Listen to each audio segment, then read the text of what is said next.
අද දවසේ අපිට කතා කරන්න තියෙන්නේ 2012 2013 පේපර්ස් වල අපි එදා කතා කරගත්ත අන්තිම MCQ ටික. අන්තිම MCQ 20 කතා කරගත්ත 20 40 ඒ 40 තියෙන අමාරු ප්‍රශ්න ටික. ඒ වගේම පළවෙනි පාඩමේ දෙවෙනි පාඩමේ ඔයගලන්ට අවුල් ප්‍රශ්න ටික. අද කතා කරන්න යන්නේ අපි 2012 2013 පේපර් එකේ මුල් MCQ 30 ගානේ මුල් MCQ 60න් ඔයගලන්ට අමාරු ටික වගේම 2012 2013 ස්ට්‍රක්චර්ඩ් එසේ පේපර්ස් වලින් ඔයගලන්ට අමාරු කොටස් ටික. ඒ වගේම මම කතා කරා ඕගනික් වල මුල් MCQ 10 ඩිස්කෂන් කතා කරා මොඩියුල් පේපර් එකක් එක. ඊළඟට මම ඔයගලන්ට උත්තර පත්‍රය යවුවා හරි වැරද්ද දාගන්න. ඊට පස්සේ මගෙන් වැරදි ටික අහන්න කියලා ඉවර වෙලා අන්තිම MCQ 40න් මොකද මම මුල් MCQ 10 විතරයි කතා කරේ සම්පූර්ණයෙන්ම අන්තිම MCQ 40න් ඔයගලන්ට අවශ්‍ය ටික මම අද කතා කරනවා. හරිද? මේ වැට් ටික තමයි යන්නේ. ඊළඟට මම ඔයගලන්ට ඕගනික් දීලා ඇති ස්ට්‍රක්චර්ඩ් එසේ ටිකකුත් කරන්න කියලා. හරිද? මම මේ ටිකටත් මාකින් දෙනවා. මාකින් ටික දෙනවා මම හෙට දවසේ. මාකින් ටික දුන්නාම ඔයගොල්ලෝ මාකින් වලට අදාළව හරි වැරදි දාගන්න. ඊට පස්සේ බැරි තැන්, අමාරු තැන් බලලා තේරුම් ගන්න බැරි තැන් ටික අහන්න. ඒක කවදා හරි අහන්න පුළුවන්. ඇයි ඔක්කොම කතා කරන්නේ නැත්තේ කියලා. ඒකට හේතුව තමයි අර සාම්ප්‍රදායික රටාවටම යනවා ගුරුවරයා උගන්වනවා ඔයගොල්ලෝ අහන් ඉන්නවා පොතේ ලියා ගන්නවා එනවා. දැන් එහෙම කාලයක් නැහැ. මොකද ඔය පොත්වල නෝට් පුරව ගත්තට ලිය හිටියට ඕක බලන්න කාලයක් කොහෙත්ම නැහැ. ඔයගොල්ලෝ දන්නවා අද දෙසැම්බර් 9 පෙබරවාරි 7 වෙනිදා එක්සෑම් උත් තියෙනවා නේද? 21 ළමයින්ට පෙබරවාරි 7 වෙනිදා එක්සෑම් උත් තියෙනවා. ඒතර මාස දෙකක්වත් අඩුම තරමේ ඔයගොල්ලන්ට නැහැ. මාසයයි දවස් 28. ඒ වගේ තියෙනවා. එතකොට එන්න කාලේ අඩු වෙනවා. නෝට්ස් බලන්න කියලා නම් ඇත්තටම කාලයක් ළමයි හම්බෙන්නේ නැහැ ඔයගලන්ට. ඉතින් ඒ නිසා තමයි මෙතනදිම මතක තියාගෙන යන්නේ. හරිද? අහගෙන ඉන්නවා ඔයගොල්ලෝ උත්සාහ කරනවා මේ උත්තරේ ගන්න. බෑ නෝට් බලනවා හරියන්නේ නැහැ. දැන් එහෙම බැරි වෙන ටික විතරක් මගෙන් අහන්න. අපි මුලින්ම යමු 2012 MCQ පේපර් එකට. අපි බලමු ඔයගොල්ලෝ මොනවද මගෙන් අහලා තියෙන්නේ කියලා අමාරුයි කියලා. මම එකයි කියන්නේ ළමයින්ට ඔයගලන්ට අමාරු MCQ මට දාන්න ළමයි. හරිද? නැත්තම් කොහොමද දැනගන්නේ? කීපයි හරිද තම දාන්නේ. කීප දෙනයි දාන්නේ. ඉතින් එමුණාම ඒගොල්ලන් ටික විතරයි ඉතින් මම සාකච්ඡා කරන්නේ. හරිද? අසාධාරණයි කියන්න බෑ. මොකද මම ඔයගලන්ට chance එක දීලානේ තියෙන්නේ. ඊළඟට ළමයි මේ papers කරන්නේ නැතුව සහභාගී වුණා කියලා ඉතින් ඇත්තටම වැඩක් නැහැ. ඇයි? තේරුමක් නැහැනේ. අවබෝධයට යන්නේ නැහැ නේද? ප්‍රශ්නේ කරන්න ඕනි. අඩුමතරමේ වරද්දපු තැන මොකක්ද කියලා අහුවෙන්නේ නැහැ. වරද්දපු තැන අහුවෙන්නේ නැහැ. ප්‍රශ්නේ කරන්නේ නැති. right. බලන්න 2012 ඔයගොල්ලෝ මගෙන් මුලින්ම අහලා තියෙන තුන්වෙනි MCQ එක. ඇයිද ඒ? IUPAC නාමකරණය ඔයගොල්ලෝ දන්නවා අනිවාර්යයෙන්ම මුල් MCQ 10 ඇතුලේ ඔය IUPAC නාමකරණය තියෙනවම තමයි. දැන් මුලින්මම ළමයි IUPAC නාමකරණයේදී අපි හොයාගන්න ඕනේ මොකක්ද? ප්‍රධාන ක්‍රියාකාරී කාණ්ඩය. කවුද මෙයාගේ ප්‍රධාන ක්‍රියාකාරී කාණ්ඩය? කවුද ඉන්නේ ප්‍රධාන ක්‍රියාකාරී කාණ්ඩයේ? ඇල්කොහොල පේනවා, කීටෝන කොටසක් පේනවා, ඒ වගේම ත්‍රිත්ව බන්ධනයක් තියෙනවා. අපි ළමයි ප්‍රමුඛතා ලයිස්ට්ක් පාඩම් කරනවානේ. ප්‍රමුඛතා ලයිස්ට්ක් පාඩම් කරන ප්‍රමුඛතාවයේ වැඩි වෙන පිළිවෙල ඒ විදිහට බලාගෙන යන්නද? කීටෝනේ නේද? කීටෝනේ තමයි. ඒතර අගට ඕන් වලින් නේද? ඕන් ONE ඕන් විදියට අවසන් වෙන්නේ. ඉතින් අපි අංක දෙන්න බලමු මේගොල්ලන්ට. අයින් ඉඳන් බැලුවත් 1 2 3 අනිත් පැත්තෙන් බැලුවත් 1 2 3 ඊළඟ ප්‍රශ්නේ. කොහින්දන්ද අපි දෙන්නේ? ඊළඟ පියවර තමයි. හරිද? ප්‍රධාන ක්‍රියාකාරී කාණ්ඩයට වමෙන් ගත්තත් දකුණෙන් ගත්තත් එකම අංකයක් නම් ලැබෙන්නේ. ඔයගොල්ලෝ බලන්න ඕනි. ද්විත්ව ත්‍රිත්ව බන්ධන තියෙනවා නම් ඒවාට අඩුම අංකය ලැබෙන විදියට අංකණය කරන්න. right. ත්‍රිත්ව බන්ධනේ තියෙනවා ත්‍රිත්ව බන්ධනෙට 1 දෙන්න ඊළඟට 2 3 නේද? 3 ඕන් එකක් නේද ළඟට එන්නේ. ඉතින් අපි බලන 3 ඕන් අගට එන අවස්ථා. අපිට හම්බෙන උත්තරේ 1යි 3යි 4යි. 1යි 3යි 4යි. ඊළඟට ආදේශ කාණ්ඩ පහේ ඉන්නවා හයිඩ්‍රොක්සි කෙනෙක් නේද? අපෝ උත්තරේට අග ගාලා හම්බෙන උත්තරේ අංකය 4 නේද? උත්තරේ අංකය 4. පහ හයිඩ්‍රොක්සි 4 මෙතිල් කාබන් 5ක් තියෙනවා පෙන්ට් එක අයින් වයින් 3 ඕන් ලේසිය. එවනම් හැම දේවල් නෑ තුන්වෙනි MCQ එක ලේසි. මේ IUPAC නාමකරණය අනිවාර්යයි. ඔයගොල්ලන්ට IUPAC නාමකරණය පුළුවන් කියන්නේ එක ලකුණක් හරි. ඉතින් යම් කිසි ළමෙක්ට එහෙම දුර්වලතාව තියෙනවා නම් IUPAC නාමකරණයේ නීති රීති චුට්ටක් බලා ගන්න. ඊට පස්සේ පොඩ්ඩක් අවුරුදු 10ක විතර පාස් පේපර්ස් වල ලැබිලා තියෙන IUPAC නාමකරණයේ නම් ටික පොඩ්ඩක් බලාගෙන යන්න. ප්‍රශ්න ටික විතරක් කරා. හොඳටම ඇති. ඊළඟට ඔයගොල්ලෝ මගෙන් අහලා තිනවා අපව 7 වෙනි MCQ එක. මොකද ඒ? බලන්න නයිට්‍රජන් හි වායුමය හයිඩ්‍රයිඩයක් වෙන NaHB ඝන සෙන්ටිමීටර 20ක් නේද? NaHB ඝන සෙන්ටිමීටර 20ක් තියෙනවා. වැඩිපුර O2 වල දහනය කරලා තියෙනවා. වැඩිපුර O2 වල දහනය කරාම N2යි ජල වාෂ්ප 30කුයි තමයි ලබා දීලා තියෙන්නේ. අපෙන් අහනවා වායුමය හයිඩ්‍රයිඩයේ සූත්‍රය. right. බලන්න ළමයි. NaHB තියෙනවා. O2 එක දහනය කරන්නේ හැදිලා තියෙනවා. N2යි ජල වාෂ්පයි.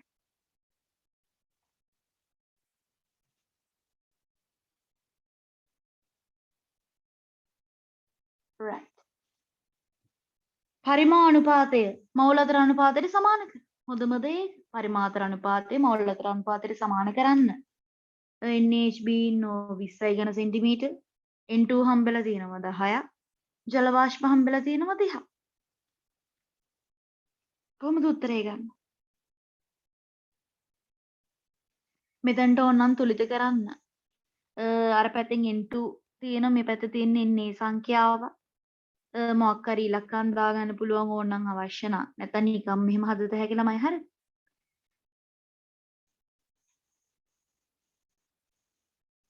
Na වල NaHB වලයි N2 වලයි ස්ටොයිකියමෙත්‍රික අනුපාතය.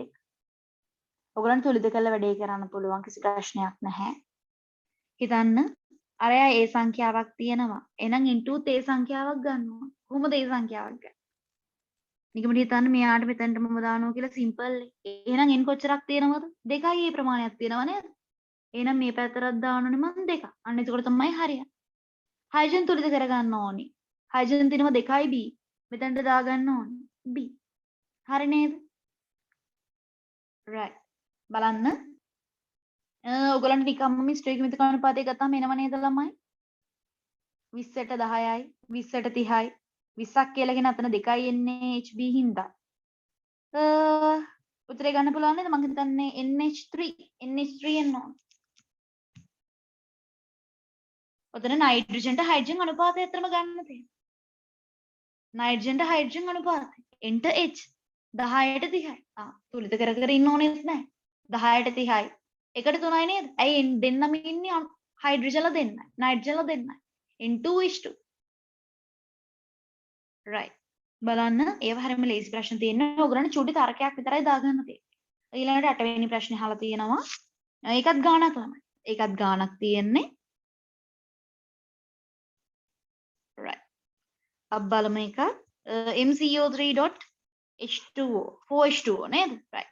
සජල කෙනෙක් නේද? සජල කෙනෙක් ඉන්නවා.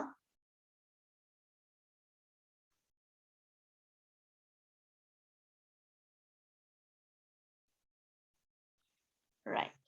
බලන්න.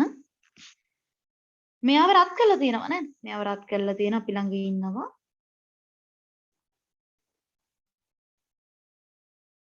MCO3.4H2O කෙනෙක්. එයාව රත් කරලා ඉවර වෙලා තාප වියෝජනය කළා. ලෝහ ඔක්සයිඩයක් හම්බෙලා තියෙනවා. MO කෙනෙක් හම්බෙලා තියෙනවා. කාබන් ඩයොක්සයිඩ් එහෙනම් පිට වෙන්නේ නැති. ඊළඟට ජලයත් ලැබෙන්නේ නැති. H2O. right. අපිට ස්කන්ධය දීලා තියෙනවා. ඔක්සයිඩය දීලා තියෙනවා නේද? ඔක්සයිඩෙත් ස්කන්ධය දීලා තියෙනවා ලැබිලා තියෙනවා 4 ග්‍රෑම් ප්‍රමාණයක්. 4 ග්‍රෑම් ප්‍රමාණයක්. ඊළඟට මෙතන හම්බෙලා තියෙනවා 15.6 ග්‍රෑම්. මේවලු සම්පූර්ණයෙන්ම කියමු ස්කන්ධ. right. M කියන්නේ මොකක්ද කියලා අපි පරමාණුක ස්කන්ධය දන්නේ නැහැ නේද? M වල පරමාණුක ස්කන්ධය දන්නේ නැහැ. ඒව තමයි හොයන්න කියන්නේ. මොකද හරි ලේසි ළමයි. එතනත් එහෙමයි ආ. ස්ටොයිකියමෙත්‍රික අනුපාතය මවුල් අතර අනුපාතයට සමානුපාතිකයි කියලා අරගෙන M වලට මොකක් කරේ අකුරක් ගන්න. අපි හිතමු x කියලා ඉවර වෙලා. බලන්න x කියලා ගන්න. x ගන්න. කාබනේට වල මෙන්න මේ තියෙන මුළු සංයෝගෙම මෞලික ස්කන්ධය එක. හරිද? M හැරි ඉතුරු ටික ඔයගලන්ට හොයාගන්න පුළුවන්. හරි ලේසි ළමයි. පුංචි පුංචි දේ අපිට කරන්න තියෙන්නේ. බලන්න. හොඳට බලන්න. මෙයාගේ මවුල ගානයි.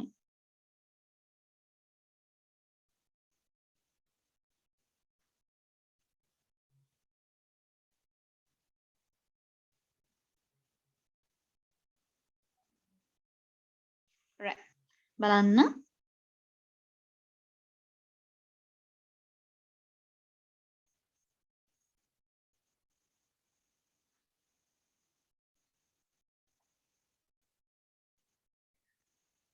මෙයාගේ මවුල ගානයි මෙයාගේ මවුල ගානයි සමානයි නේද? ඒ ස්ටේක්විම් ටික අනුපාතය සමානයි. මෙතනට 4ක් දානකොට ප්‍රතික්‍රියාව තුලිතත් වෙනවා. හරිද? අපිට කරන්න තියෙන ළමයි මේ දෙන්නගේ මවුල ගාන සමාන කරන්න. n මෙන්න මේ අර ලොකු සංයෝගීය සූත්‍රයේ මවුල ගාන සමානයි n m. හරිද? ඉතින් මවුල ගාන n සමානයි m බෙදීම m නේද? ස්කන්ධය දාන මෙතන කීයද? 15.6 ග්‍රෑම්. 15.6 ග්‍රෑම් බෙදන්නේ යාගේ මෞලික ස්කන්ධයෙන්. මෙතන ස්කන්ධය දීලා තියෙනවා 4. 4 බෙදන්නේ යාගේ මෞලික ස්කන්ධය. හිතන්නේ m වල මෞලික ස්කන්ධය අපි x කියලා ගත්තා කියලා. එහෙනම් මෙතනට එන්නේ x ධන 16. ඒ ඔක්සිජන් 46යි නේ. මෙතන එන්නේ x ධන කාබන් නම් 12යි ඔක්සිජන් නම් 16යි. ඊළඟට ඔය ලොකු ජල අණු 4 ටික ගන්න තියෙනවා. ඕක සමාන කරන්න. x ඔයගොල්ලන්ට උක්ත කරාම උත්තරේ හම්බ වෙනවා. මම හිතන්නේ x වලට එන්න ඕනි 24ක් නේද? 24ක්. ලේසි යා. ඒවනම් කරගන්න බැරි වෙන්න බෑ. මොකද මේ මුල් MCQ 10 කියලා කියන්නේ මාරම ලේසි. මේ MCQ 10 ෆේල් වෙන ළමෙක් වුණත් කරනවා. හරි. right. මේ ටික හදාගන්න. ඊළඟට අහලා තියෙනවා මගෙන් 11 වෙනි ප්‍රශ්නේ. මේ වන්න ලේසි ළමයි හරි දාන්න වටින්නෙත් නෑ. නමුත් මම කියලා දෙනවා ඔයගොල්ලෝ අහලා තියෙන හින්දා. දීද්‍රව ගූර්ණයක් නොමැති අණුව තෝරා. දීද්‍රව ගූර්ණය බලන්න නම් ළමයි ඔයගොල්ලන්ගේ ඔළුවේ තියෙන්න ඕනේ අයිඩියා එක තමයි අණුවල හැඩය සහ විදුලිතතාවය කියන සංකල්පය. දැන් මෙතන SF2 නේද? SF2. SF2 ගේ මං හැඩය ඇහුවද? කියන්න බලන්න. SF2.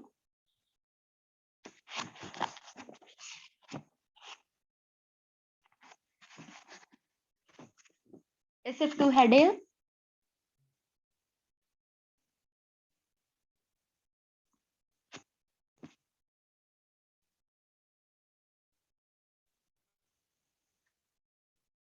ළමයි හැමෝම chat එකට දාන්න ඕන. SF2 හැඩය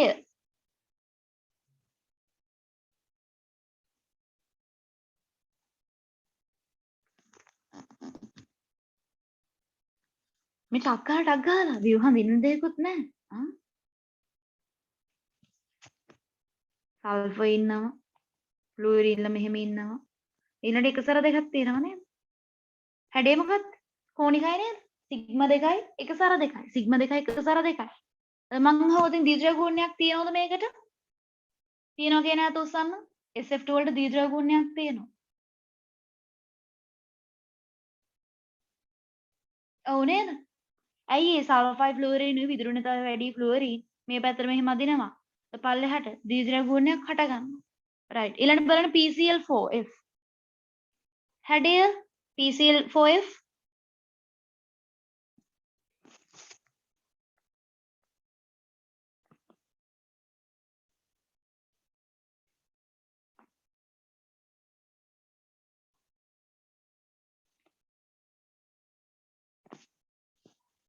ටක් ගාලා ඉක්මනට chat එකට දාන්න.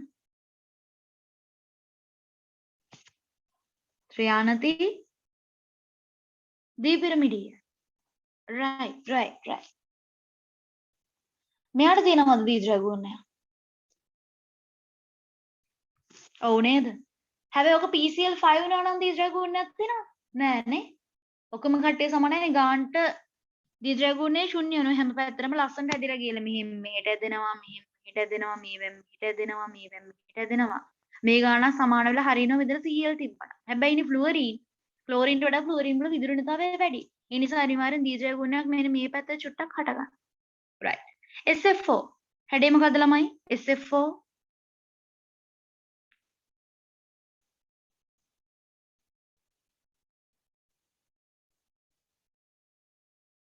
හැමෝම හැඩ වගුව පාඩම් කරලා ඇත්තේ දැන් මොකද මම පළවෙනි දෙවෙනි පාඩම් වල PSR MCQ කරන්න කිව්වනේ. හැඩ වගුව පාඩම් කරලා ඇත්තේ SF4. සීසෝ නේද? සීසෝ. දීර්ඝ ගුණයක් තියෙනවද? ඔව් නේද? තියෙනවා පල්ලෙහාට තියෙනවා නේද? පල්ලෙහාට තියෙනවා ළමයි දීර්ඝ ගුණය. මෙහෙම මෙහෙට මේවා කැපිලා යනවා. නමුත් මේ දෙන්නගේ මේ පල්ලෙහාට අදින හින්දා මෙන්න මේ පැත්තට පල්ලෙහාට දීර්ඝ ගුණයක් තියෙනවා. right. ඊළඟට PCl3. හැඩය මොකක්ද? PCl3.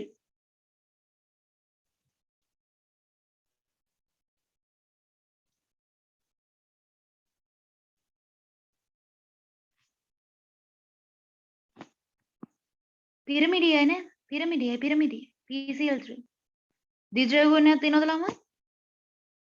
ඔව්නේ. ද්විජ්‍යා ගුණයක් තියෙනවා. ඇයි? මේ රදිනෝනේ පල්ලෙහාට ද්විජ්‍යා ගුණයක් තියෙනවා.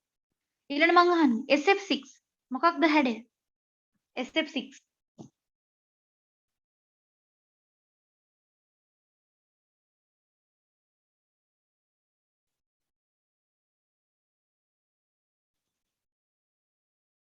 අෂ්ටතලයයි නේද? හොඳයි. අෂ්ටතලයයි. good. ඒකේ මොකද ඇත්තේ? ද්විජ්‍යා ගුණයක් මෙහෙම තියෙන්නේ. SF6 ද්විජ්‍යා ගුණයක් තියෙනවා. විදුරු නිසා වෙනසක් නම් තියෙනවා. හැබැයි ගානට කැපිලා යනවනේ. ද්විජ්‍යා ගුණයක් නෑ. ද්විජ්‍යා ගුණයක් ශුන්‍යයි. උත්තරේ අංකය 5. right. 9 නේද? මම 9 කතා කරේ. right. 10 වෙනි ප්‍රශ්නේත් අහලා තියෙනවා. 10ත් අහලා තියෙනවා. ppm කතාවක් අහලා තියෙන්නේ නේද? right. මෙතන තියෙනවා ළමයි සාන්ද්‍රණයේ 0.15 මෝල් ඝන ඩෙසිමීටර් වෙච්ච සෝඩියම් සල්ෆේට් ද්‍රාවණ ඝන සෙන්ටිමීටර් 250ක සහ සාන්ද්‍රණයේ 0.1 මෝල් ඝන ඩෙසිමීටර් වෙච්ච සෝඩියම් ක්ලෝරයිඩ් 750ක right. මෙතන මෙහෙමයි ළමයි. අපෙන් අහන්නේ ද්‍රවණයේ සංයුතිය ppm සෝඩියම් වශයෙන් අහනවා. සෝඩියම් අපිට තැන් දෙකකින්ම හම්බ වෙනව නේද? තැන් දෙකකින්ම හම්බ වෙනවා. කාගෙන්ද? Na2SO4 කිනුත් හම්බ වෙනවා, NaCl කිනුත් හම්බ වෙනවා. right. මුලින්ම අපි හම්බ වෙන ටික බලමු. දෙන්නගෙන්ම අපි ළමයි Na2SO4 වල මවුල ගාන ගන්න පුළුවන් නේද? ඇයි? සාන්ද්‍රණය දන්නවා, පරිමාව දන්නවා. Na2 එක Na2SO4 කෙනෙක්ගෙන් සෝඩියම් වල කීයක් හම්බ වෙනවද? දෙකක් හම්බ වෙනව නේද? දෙකක් හම්බ වෙනවා. right. NaCl මවුල ගාන ගන්න පුළුවන් නේද? NaCl වල සාන්ද්‍රණය දීලා තියෙනවා, පරිමාව දීලා තියෙනවා. ගන්න පුළුවන් නේ. right. එක NaCl කෙනකින් Na+ හම්බ වෙන්නේ එක්කෙනා. right. මෙතන මවුල ගාන ගන්න පුළුවන් නේද? Na+ ලගේ. වෙන වෙනම ගන්න තියෙන්නේ. හරිද? වෙන වෙනම ගන්න තියෙන්නේ. Na2SO4 ගේ සාන්ද්‍රණය දීලා තියෙනවා, පරිමාව දීලා තියෙනවා. එයාගේ මවුල ගාන ගන්නවා. ඒ මවුල ගාන වගේ දෙගුණයක් එයාගෙන් හම්බ වෙනවා Na+. NaCl ගේ සාන්ද්‍රණය දීලා තියෙනවා, පරිමාව දීලා තියෙනවා. එතනින් NaCl මවුල ගාන ගන්නවා. ඒ හා සමාන ප්‍රමාණයක් මවුල Na+ හම්බ වෙනවා. මවුල ගාන ගන්න ප්‍රශ්නයක් නැහැ. ඊළඟ පරිමාව බලන්න. 250යි 750යි. 1000ක නේ තියෙන්නේ. 1000ක තියෙන්නේ. right. මවුල ගාන දන්නවා. Na+. පරිමාව දන්නවා. සාන්ද්‍රණය හොයන්න පුළුවන් නේද? සාන්ද්‍රණය හොයන්න පුළුවන්. ඊළඟට ඉතින් අපි දන්න දේ මොකක්ද ළමයි? අපි දන්න සමීකරණේ 1 ppm සමානයි 1 mgdm ඍණ 3. 1 mgdm ඍණ 3. අපිට ළමයි මෙතන උත්තරේ එන්නේ මවුල ගාන ඩෙසිමීටරයට. ඉතින් මවුල ගාන ඩෙසිමීටරයට ඒකක පරිවර්තනයක් කළා mgdm ඍණ 3 කරන්න තියෙන්නේ. මොකද්ද කරන්නේ? මෙයාගේ මෞලික ස්කන්ධය වැඩි කරන සෝඩියම්ගේ මෞලික ස්කන්ධයෙන් වැඩි කරන්න. මිලිග්‍රෑම් කරන්න 1000න් වැඩි කරන්න. උත්තරේ එන්නේ 3450යි කියලා. ඒව ලේසි. අහන්න ඕනේ දේවල් නෙමෙයි. right. ඊළඟට 11 වෙනි ප්‍රශ්නේ. බොහොම වැදගත් ළමයි මේ 11 වෙනි ප්‍රශ්නේ. තරුවක් හරි දාලා තියාගන්න විභාගයට යන කලින් අනිවාර්යයෙන්ම කරන්න ඕනේ මේ 11 වෙනි ප්‍රශ්නේ හැමෝම. ආම්ලිකතා සංසන්දනය. මේ දේවල් හරියම වැදගත්. ඔය යෝගනික වල එහෙම හරියට අහනවා ළමයි හරියට වැරද්ද ගන්නවා. මේ සංයෝග දිහා චුට්ටක් බලාගෙන යනවා. බෙන්සොයික් අම්ලෙ එහෙම ඉන්නවනේ. දෙයාට NO2 කාණ්ඩ එහෙම බෙදලා තිනවා. තව B වල ඉන්නවා ෆිනෝල් කෙනෙක්. අපි දන්න දේ තමයි කාබොක්සිලික් අම්ල වල ආම්ලිකතාවය වැඩි ඇල්කොහොල් වලට වඩා. ඒකෙන් අපි තීරණය කරන දෙයක් තමයි මේ ACD තුන් දෙනා වැඩි B වලට වඩා. ඒතකොට අඩුම කෙනා B. මං හිතන්නේ ඒක ප්‍රශ්නයක් නෑ හැමෝටම. ඒක තේරුම් ගන්න පුළුවන්. right. ඊළඟට බලන්න ඕනි NO2. NO2 කියලා කියන්නේ සක්‍රියකයක්ද වික්‍රියකයක්ද? කොහොමද සක්‍රියකයක් කියන කට්ටිය අත උස්සන්න. NO2 කියන සක්‍රියකයක්. NO2 කියන්නේ වික්‍රියකයක් කියන කට්ටිය අත උස්සන්න. හොඳයි. NO2 කියන්නේ වික්‍රියකයක් නේද? වික්‍රියකයක් කියලා කියන්නේ මොකක්ද? එයා ඉලෙක්ට්‍රෝන කොහෙටද අදින්නේ? එයාගේ පැත්තට අද ගන්නව නේද? එයාගේ පැත්තට අදිනවා කියන්නේ. දැන් ආම්ලිකතාවය කියන ඇත්තරම ඔය ඉන්න කාබොක්සිලික් අම්ලේ ඉන්න එක්කෙනාගේ H+ එක නිදහස් කරන්න දෙන හැකියාව. අර අදින්න මොකද වෙන්නේ? H+ පිට කරන්න තියෙන හැකියාව වැඩි වෙනවා. පැහැදිලිවම NO2 බැඳලා තිබ්බහම හරිම ලේසි H+ පිට කරගන්න. ඒ අනුව C වලට වඩා Aගේ Dගේ ආම්ලිකතාවය වැඩි වෙනවා. එහෙනම් අඩුම B ඊළඟට C. දැන් අපිට තෝරන්න තියෙන A සහ D එකේ වෙනස තමයි එක්කෙනෙක් මෙටා තැනකට බැඳලා ඉන්නවා අනිත් එක්කෙනා පැරා තැනකට බැඳලා ඉන්නවා. මම මෙහෙම අහුවද? ඉලෙක්ට්‍රෝන ඝනත්වය වැඩි මෙටා තැනකද පැරා තැනකද? කො බලන්න මෙටා තැනක ඉලෙක්ට්‍රෝන ඝනත්වය වැඩි කියන නැත උස්සන්න. පැරා තැන ඉලෙක්ට්‍රෝන ඝනත්වය වැඩි කියන නැත උස්සන්න.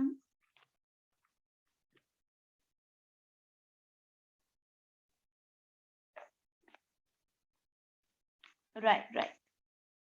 අපි දන්නවා ළමයි. ඕතෝ සහ පැරා කියන ස්ථානවල ඉලෙක්ට්‍රෝන ඝනත්වය වැඩි මෙටා කියන තැනකට වඩා. එතකොට ඉලෙක්ට්‍රෝන ඝනත්වය වැඩි තැනකින් අදිනකොට තමයි හොඳට තැන. ඉලෙක්ට්‍රෝන අඩු තැනකින් ඇද්ද කියලා ලොකු බලපෑම නෑ ලොකු බලපෑමක් වෙන්නේ නෑ. ඒ නිසා ළමයි මෙතන මෙටා තැනට වඩා පැරා තැන බැඳලා තියෙන NO2 ගේ H+ පිට කරන්න ලැබෙන දායකත්වය බොහොම වැඩි. උත්තරේ වෙන්නේ අංකය 2. උත්තරේ අංකය 2. right.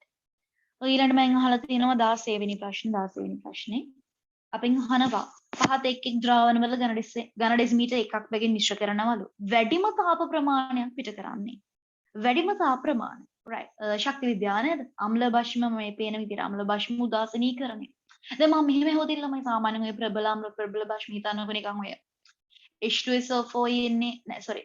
හිතන්නකො HCl NaOH කියලා. HCl NaOH කියලා. right. මට කියන්න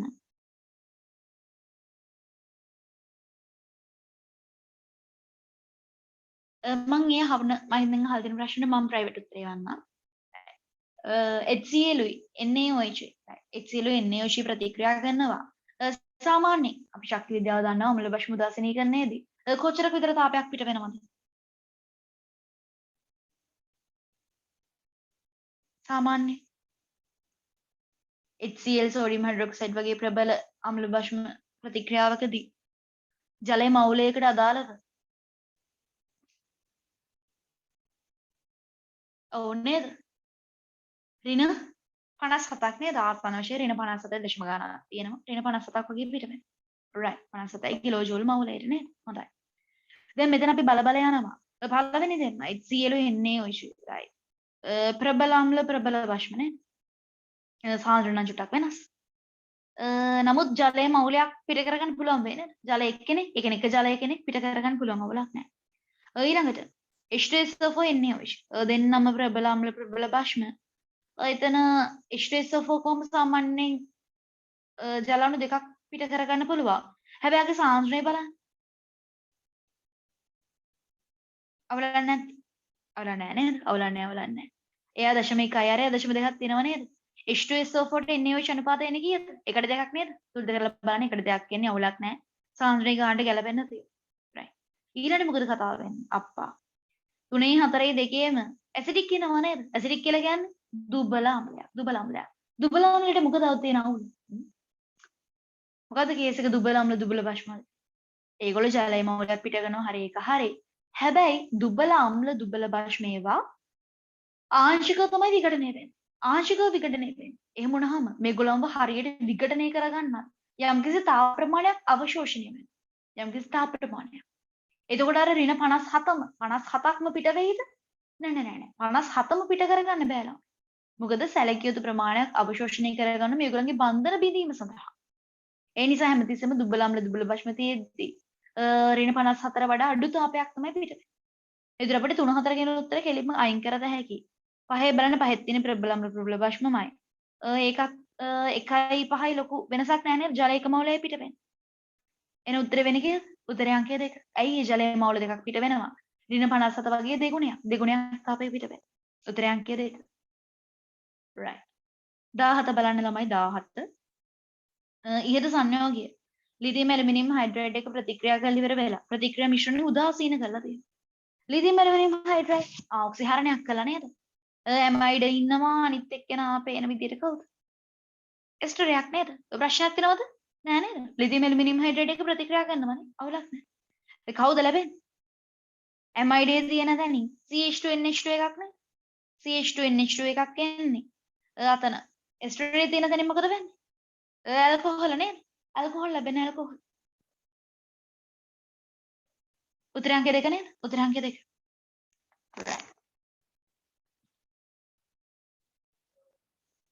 ඔය ඊළඟට මගෙන් අහලා තියෙන ඔයගොල්ලෝ MCQ අංක 23 right.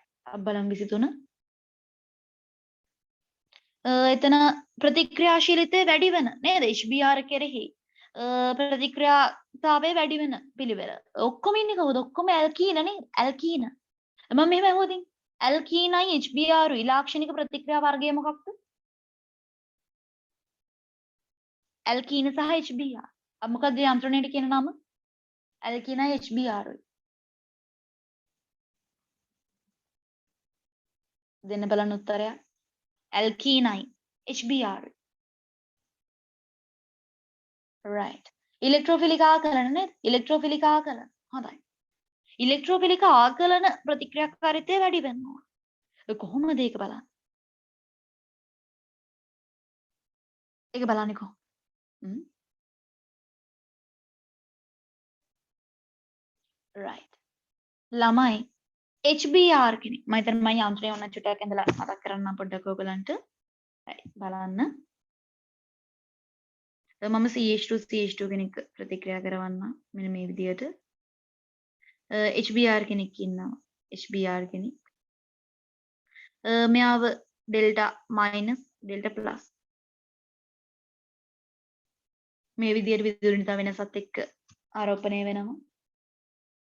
right. බලන්න එතකොට පහර දෙන මෙන්න මේ පයි බන්ධනයේ ළමයි මෙහෙම වෙල පහර දෙනවා. මෙයා මෙහෙට කැඩිලා යනවා. මේ විදිහට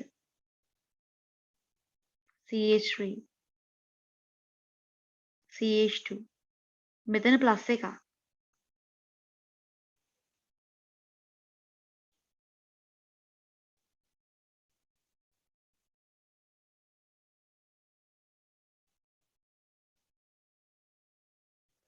ධන BR මයින්. right. මේක තමයි යන්ත්‍රණය. ඊට පස්සේ ඔය BR මයිනස් ගෙන් තමයි පහර එල්ල කරන්නේ. අතරමැදි කාබ කැටායනයක් හැදිලා තමයි වැඩේට යන්නේ නේ. අතරමැදි කාබ කැටායනයක් හැදිලා යන්නේ. දැන් මෙතන තර්ක කරන්න වෙන්නේ ළමයි. ඔය හැදෙන අතරමැදි කාබ කැටායන. ABCD කට්ටෙක් ගලවලා බලන්න. අපි කැමති ළමයි ඕනිම කෙනෙක්. ධන තිබ්බත් ඍණ තිබ්බත්. කාබ කැටායන උනත් කාබ ඇනායන. ඒගොල්ලන්ගේ තියෙන ධන ගතිය ඍණ ගතිය මොනවා වෙන තරමටද කැමති? ස්ථායි වෙන්නේ නම් අඩු වෙන තරමට නේද? අඩු වෙන තරම. ධන ගතිය ඍණ ගතිය අඩු වෙන තරමට තමයි ස්ථායි වෙන්නේ. මෙතනදිත් එහෙමයි ළමයි. ධන ගතිය අඩු වෙනවා. ධන ගතිය අඩු වෙන්න ඕනි කියලා කියන්නේ. ඔය CH3 කැලි වලින් නේද? CH3 කැලි වලින් ඉලෙක්ට්‍රෝන විකර්ෂණය කරනවා. ඒ කියන්නේ ඉලෙක්ට්‍රෝන බන්ධන ඉලෙක්ට්‍රෝන ඔන්න ඔය ධන ආරෝපණය තියෙන කාබන් මත රෙවන. හැදෙන කාබ කැටායනය බලන්න ළමයි. D වල තමයි වැඩිම වෙන්නේ. D වල තමයි වෙන්නේ.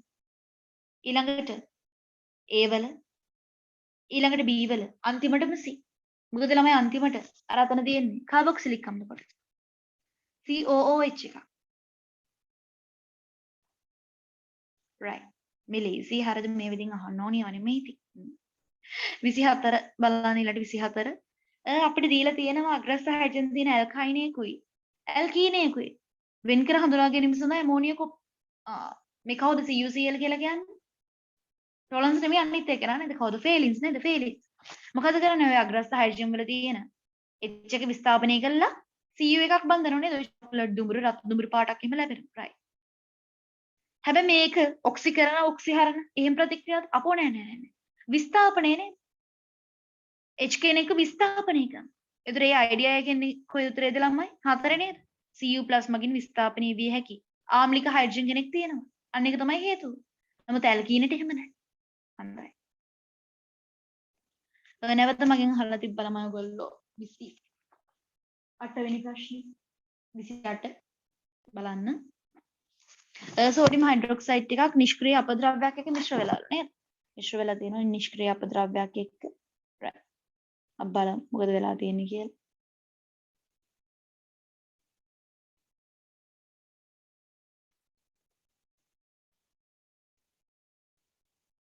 right. බලන්න මුලින්ම ළමයි පොඩක් ඔයගොල්ලෝ කටුවට මේ වෙන සිද්ධිය මොකද්ද කියලා චුට්ටක් ඇඳගෙන ඉන්නේ. ඒක තමයි හොඳම දේ. හරිද? NaOH ඉන්නවා අපි ළඟ. NaOH ඉන්නවා. අපද්‍රව්‍ය ටිකකුත් තියෙනවා නේද? මොන හරි ටිකකුත් තියෙනවා. මේ නියදියෙන් ග්‍රෑම් 4ක්. මේ නියදියෙන් ග්‍රෑම් 4ක් අරගෙන ජලය ඝන ඩෙසිමීටර් 1%ක. ජලය ඝන ඩෙසිමීටර් 1%ක. right. ඊට පස්සේ අපිට කියලා තියෙනවා මේකෙන් 50ක් ගන්න ඕනේ. හරිද? හොඳට ඒ පරිමාවල් එහෙම මතක තියාගන්න ඕනේ. හරිද? 50ක් අරගෙන තියෙනවා නේ. 50ක් අරගෙන තියෙනවා. ඝන සෙන්ටිමීටර් 50. right. 50ක් අරගෙන HCl එක අනුමාපනය කරලා. ලේසි නේද? ප්‍රතික්‍රියා කරන නියෝජ් ටිකනේ. HCl එක ප්‍රතික්‍රියා කරලා තිනවා HCl ගේ සාන්ද්‍රණය දීලා. ඝන සෙන්ටිමීටර් 50ක් කියලා දීලා හැබැයි සම්පූර්ණයෙන් වැය වෙන කතාවක් නම් කියලා නැහැ. right. සම්පූර්ණයෙන් වැය වෙන්නේ නැතුව ඇති නේද ළමයි? මොකද කියලා දෙනවා අවසාන මිශ්‍රණයේ pH එක දෙකක් කියලා. pH දෙකයි. pH දෙකයි කියලා කියන්නේ අවසාන මිශ්‍රණයේ H+ සාන්ද්‍රණය නේද? H+ ටිකක් ඉතුරු වෙලා. right. H+ ටිකක් ඉතුරු වෙලා pH සමානයි ඍණ ලඝු 10 පාදර H+. pH දෙකයි කියලා කියන්නේ H+ එක වැඩි කිරීම 10 ඍණ 2යි මෝල් ඝන ඩෙසිමීටරයට H+ සාන්ද්‍රණය හොයාගත හැකි. පද්ධතියේ පරිමාව දන්නවා 50 100ක් තියෙනවා. ඉතිරි H+ මෝල් හොයාගත හැකි. ඔයගොල්ලන්ගේ ආරම්භක HCl වල සාන්ද්‍රණය තියෙනවා පරිමාව තියෙනවා. ආරම්භක HCl මෝල් දන්නවා. ඉතිරි HCl මෝල් දන්නවා. ප්‍රතික්‍රියා කරපු HCl මෝල් හොයාගන්න පුළුවන් නේද? හොයාගන්න පුළුවන්.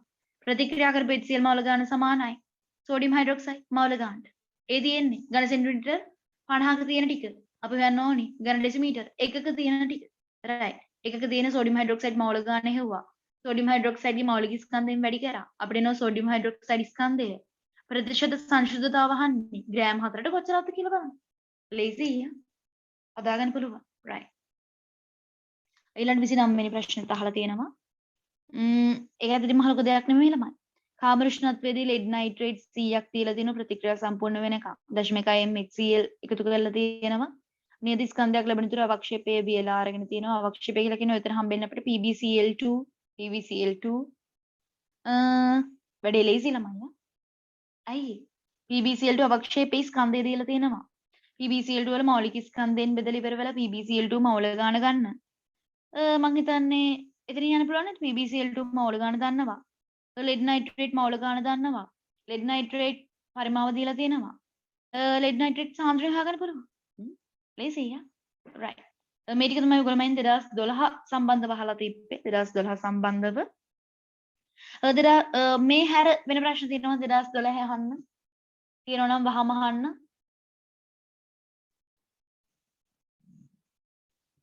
2012ට අදාළව එකේ ඉඳන් 30 වෙනකම් ඔයගොල්ලෝ ප්‍රශ්න කරද්දි මේ හැර වෙන අමතර ප්‍රශ්න තිබෙනවාද?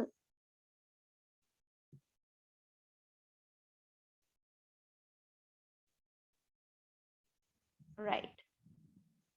මම හිතන්නේ එහෙම නෑ නේද? right. ඊළඟට 2013ට යන් අපි 2013ට යන් 2013 මුල් MCQ වලට යන්. ගොඩක් ඒකේ නම් අහලා තිබෙන හැම අයතරම ප්‍රශ්න දෙකක් වගේ තමයි අහලා තිබ්බේ. මම හිතට අර කියන්නම්. හතරවෙනි ප්‍රශ්නේ අහලා තිබ්බා. කාබන් හයිඩ්‍රජන් ඔක්සිජන් විතරක් තියෙනවලු එක් සංයෝගයක්. ඇසිටයිල් ක්ලෝරයිඩ් කියලා කියන අම්ල හෙලයිඩ් එකක්. එයාත් එක්ක පිරියම් කරලා තියෙනවා. X හි සාපේක්ෂව ස්කන්ධයට වඩා 126ක් වැඩි සංයෝගයක් ලැබිලා තියෙනවා. අපෙන් අහන X ඇති හයිඩ්‍රොක්සිල් කාණ්ඩ කන. මේ මොන ප්‍රතික්‍රියාවක්ද වෙලා තියෙන්නේ? අම්ල හෙලයිඩයි ඇල්කොහොලයි නේද? අම්ල හෙලයිඩයි ඇල්කොහොලයි. මොනවද හැදිලා තියෙන්නේ? අම්ල හෙලයිඩයි ඇල්කොහොලයි ප්‍රතික්‍රියා කරලා මොනවද අපිට හැදෙන්නේ? එස්ටරයක් නේද? එස්ටරයක්. ලේසි හරිද? මහලුකු දේවල් නෑ. මම නිකන් කටුවට ප්‍රතික්‍රියාවක් ලියන්න. හිතන්න මෙහෙම ROH එකකුයි ප්‍රතික්‍රියා කරලා තියෙනවා. මම මේ පැත්ත ලියන්න CO මේ R1 කියලා දානම් R2 කියලා දාන්න. මෙච්චරයි. මොකක්ද වෙලා තියෙන්නේ? අයින් වෙලා ගිහලා තියෙනවා මෙතනින් HCl කෙනෙක්. HCl අණුවක් ඉවත් වෙලා ගිහිල්ලි වෙලා ලැබිලා තියෙනවා. එස්ටරයක් නේද? එස්ටරයක්. මෙච්චරයි. ඉතින් 126ක් වැඩි වෙලා. 126ක් වැඩි වෙලා නේද? 126ක් වැඩි වෙලා. 126ක් කියලා කියන්නේ මෙන්න මේ සෙට් එක නේද? මේගොල්ලෝ අලුතෙන් එකතු වෙනවා. right. අලුතෙන් එකතු වෙච්ච ස්කන්ධය. මෙයාලගේ ස්කන්ධය එකතු වෙලා. ඊළඟට කාගේ ස්කන්ධයද අඩු වෙලා තියෙන්නේ?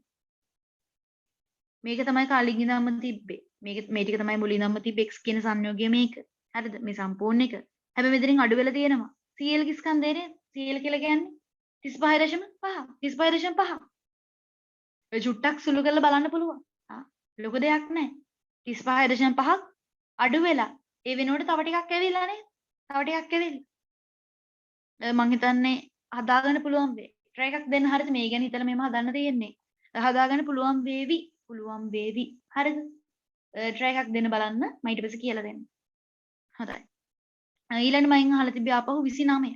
29 වෙනි ප්‍රශ්නේ අහලා තිබ්බා. ළමයි මේ link එක cut නොතින් ආපහු වෙන මේකෙන් 29. 29 ළමයි ඔය විදුලි රසායනය හා සම්බන්ධ ප්‍රශ්නයක්. ඒක මම හොඳට විස්තර කරන්නම් අපි ඊළඟ වීඩියෝ එකේ කරමු. right.